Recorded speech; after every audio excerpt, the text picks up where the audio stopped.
Hey everybody, it's Justin Rademacher with eXp Realty, and today's video is going to be talking about what is an investor going to do after they buy my property. The answer to that question is fairly simple and complex at the same time. The simple answer is it really depends. If you have a single family home, and it also depends on location, right? So it's down here in Southwest Florida, 9 times out of 10, if they're going to buy your single family home, the idea is they're probably going to use it as a short-term rental. Not always. Sometimes they'll use it as a long-term rental.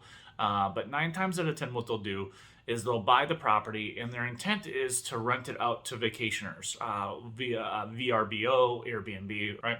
If they are going to go the long-term route, sometimes they'll do just standard people that want to rent a home. Maybe they're snowbirds, maybe they're not, right?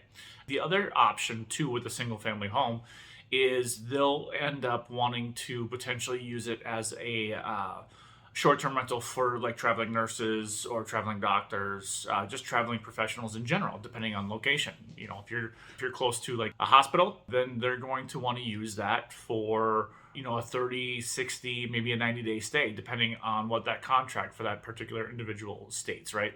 So they use it as revenue-generating properties. So with a single family home, that's generally speaking what they're going to be looking to do with it. If it's going to be more of a duplex, triplex, fourplex, little self-explanatory, they're probably going to use that as a long-term rental. However, there is a growing trend right now with using a duplex, triplex, fourplex, and using at least one of those as a short-term rental option to be able to maximize revenues. So that's a little bit of what an investor is looking to do.